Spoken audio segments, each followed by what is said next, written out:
Hi, it's me, Pat Stewart, up in the attic again. And this is the first class of Make 'em Pay. And I named it facetiously, but I also want to really seriously address some issues. This class is unlike what anybody else is teaching, I think, because it's much more about why you're doing what you're doing and then how you do it the best you can do. Okay? And the first part of this conversation, I think, has to be about ethics and why you're breeding. The Nigerian dwarf goat is actually at kind of a crossroads. It is feeling the effects of the pet syndrome. When people saw the movie 101 Dalmatians, there was a big rush out to get Dalmatians. When the movie Beethoven came around, there was a big rush to go get St. Bernards. And then shortly thereafter, there was a big rush of Dalmatians and St. Bernards going into shelters. The same thing is happening with Nigerian dwarf goats. Because they're cute, because of their size, a lot of people are buying them because they want baby goats. The problem is they don't want grown-up goats. And because they realize that they can have baby goats fairly easily, then people are breeding because they like baby goats. And what we're winding up with is too many baby goats and not enough buyers.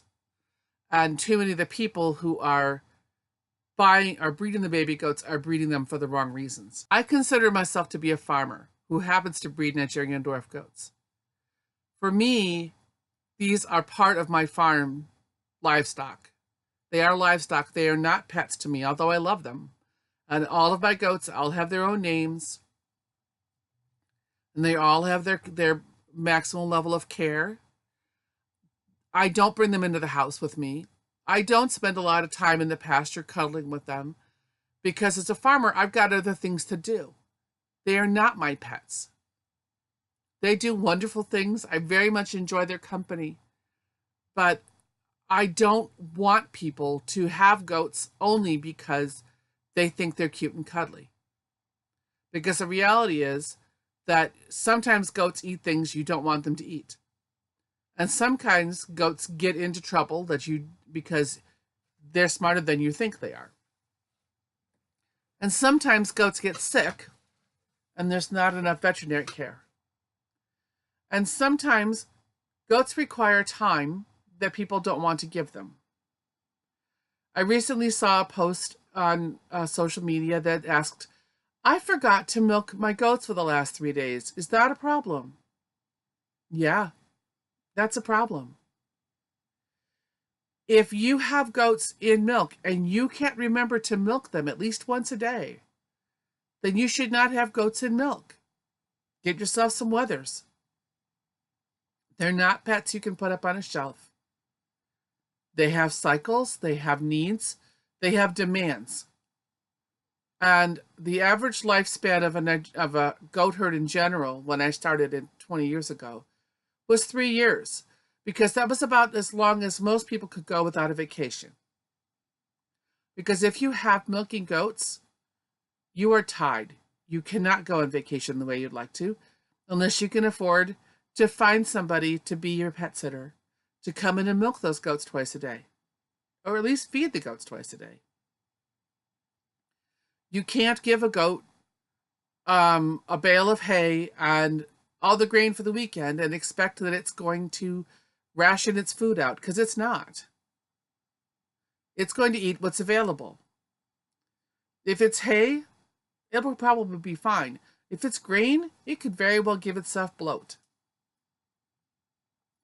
So I know there are people who take offense to the fact that I call myself a farmer, because in their mind, they think that a farmer is somebody whose animals are dispensable. My goats aren't dispensable. They're not disposable.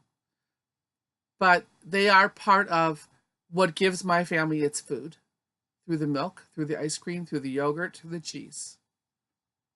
I don't eat my goats, but someday I might, and I have eaten goat. They happen to be the commodity that I raise. I don't consider myself a backyard breeder because I don't breed just to have babies to sell. In fact, if I could get milk without babies to sell, I would be happy. I love baby goats. But truth be told, I don't like buyers. And that's not to say I'm antisocial. It's because I have to deal with people who have no background in livestock, who think that they know better when they say, I want that blue-eyed blonde doe because she's blue-eyed and blonde. Well, she's not a Barbie doll. She's a goat. The value of that doe is not in the color of her eyes or the color of her coat. It's in her ability to give milk and healthy babies and stay healthy herself.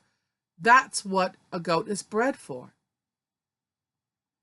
So we're now coming to a point where those of us who are in this for the purpose of improving the breed can't sell our stock because there are so many people breeding them because they want happy little babies that bounce around. Well, what happens when those goats get full grown and they don't want to bounce anymore? What happens when they come into milk and somebody's too busy to milk them? They get mastitis and get gangrene and maybe die. When this is about make them pay, it's not meant to be a way to get back at them. It's actually my way of saying, if you want to breed goats, you can do it, and this is how to save some money. But I'm going to say right up front, I don't want to teach you how to breed goats for color. And I don't want to encourage you to breed goats for polled. And I don't want to encourage you to breed goats for eye color. I want to show you how to make money to pay for your herd, whether it's a hobby or a business, in the way that will keep goats around for a very long time and not wind up being orphans someplace in a shelter because they stopped being cute.